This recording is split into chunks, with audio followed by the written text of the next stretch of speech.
I feel like this place for me actually changed my perception of not only what is sustainable shrimp farming, but I think sustainable seafood in general. Because Harry and his Athena team take so much time and care to manage sustainability issues.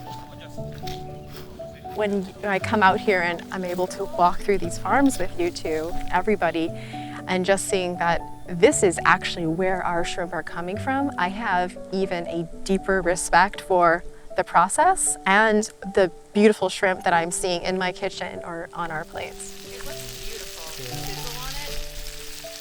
This is part of how we also appreciate the producer work so far. They are visiting by the people who consume the shrimp. It's really kind of like really what is Athena want to do, connecting in between who produce the shrimp, how we will consume the shrimp. They have a chance to meet each other. Nama saya niku Ibu Biati. Yang budameli nggih sawontene nggih gugon windu, nggih pados ulam, ngoten niku nggih sakwontenipun. Pacar masih apa wong nyambut gawe wis tolek-tolek masih buri niku ngoten. Enten buri nggih tumut buri nyekel ulam beto seser lak ngoten nah. Lah saderenge damel teng pundi? Bingen nggih mboten nyambut damel ngomong yuga alit. Kula buase, angsale kula nggih kali kendhil. Niku aku pados kepiting. Bengi mbeto senter ngaten. Damel nyukupi nggih niku wau yugane sekolah. SD, SMP. Nggih, kepingin niku wau hasile kata penak. Nama Bapak Tan Bihul. Asal dari Tanggulangin Sidoarjo sebagai pemilik dengan generasi ketiga. Sudah 25 tahun saya terjun ke tambak dari ayah saya setelah meninggal, jadi saya teruskan ya, supaya tambak ini jadi turun-temurun ke generasi berikutnya. Appreciation of the farmer, a lot of things we can do together. Not just only the financial matter, but being respecting what they are doing. This farm already have been 3 or 4 generations already been doing the polyculture system with the extensive way.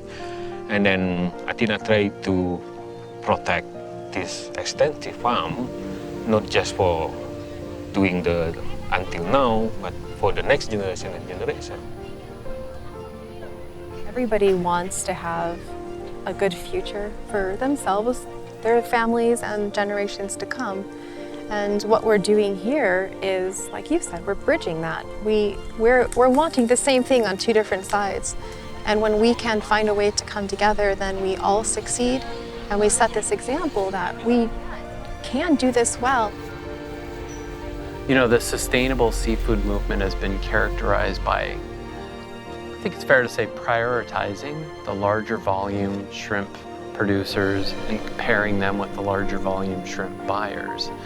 And to me, I think that there's been a big thing that's been missed is connecting with the livelihoods and connecting with innovative models that maybe could scale if they were given support.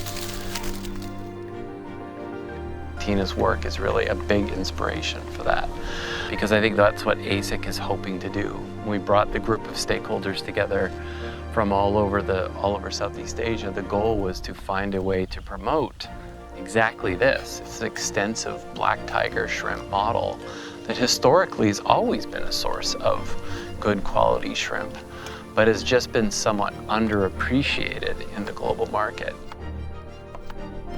For me, this is the first time I've been back here in a while, and I'm just instantly reminded of why I fell in love with this place and this work. There's just this connection, this human connection that happens. And I think when we are able to appreciate and connect over food, I think that's where some magic can happen. It's not about just buying from your own country, it's about buying things that are sustainable in all countries.